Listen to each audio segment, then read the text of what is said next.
السلام علیکم خواتین و حضرات، میں ہوں مخدوم شہاب الدین۔ بہت سے لوگ سوشل میڈیا پر یہ سوال کرتے ہیں کہ عمران خان کی حکومت تو تبدیلی کا نعرہ لگا کر آئی تھی، تو تبدیلی آخر ہے کہاں؟ کون سی تبدیلی ہے جس کا اتنا شور مچایا جا رہا ہے؟ تو آئیے ذرا جائزہ لیتے ہیں کہ آخر ملک میں کیا کیا تبدیلیاں آئی ہیں۔ $20 ارب کا کرنٹ اکاؤنٹ خسارہ جو نون لیگ کی تجربہ کار حکومت چھوڑ کر گئی تھی، اب تقریباً زیرو پر آ گیا ہے۔ نون لیگی حکومت نے ڈیمز کو سن 2037 تک نہ بنانے کا فیصلہ کر رکھا تھا۔ موجودہ حکومت میں ڈیمز پر پریکٹیکلی کام شروع ہو گیا ہے۔ پچھلے دور حکومت میں عالمی اداروں کی جانب سے گلوبل وارمنگ کے خطرات سے بار بار پاکستان کو آگاہ کیا جاتا رہا تھا۔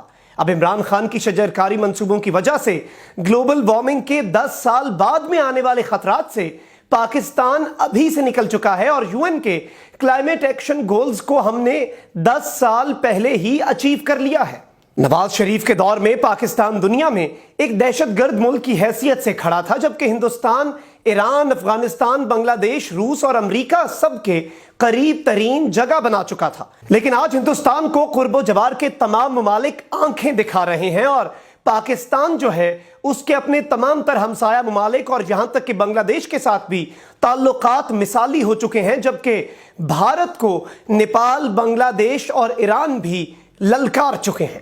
نواز شریف دور میں عالمی فورمز پر انڈین وزیر خارجہ سشما سوراج چھائی رہتی تھی، اور پاکستان کا وزیر خارجہ تھا ہی نہیں۔ موجودہ حکومت میں عالمی فورمز پر پاکستانی وزیر خارجہ چھایا ہوا ہوتا ہے، اور انڈین وزارت خارجہ بھاگتی پھر رہی ہوتی ہے۔ نون لیگی دور حکومت میں عالمی فورمز پر میاں نواز شریف کو تقریر کا موقع نہیں دیا جاتا تھا، وہ خواہ پرچیاں ہی سیدھی کرتے رہتے تھے۔ لیکن موجودہ حکومت میں عالمی فورمز پر 15 منٹس کے بجائے عمران خان کو ایک گھنٹے کے لیے ڈائس سونپا جاتا ہے۔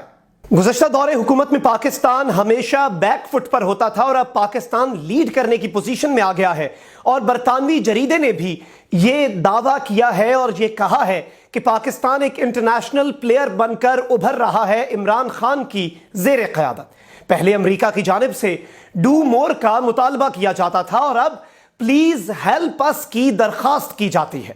آج کی ویڈیو کا مقصد صرف اور صرف یہ پوچھنا تھا کہ اگر یہ سب تبدیلی نہیں ہے تو پھر تبدیلی کہتے کسے ہیں؟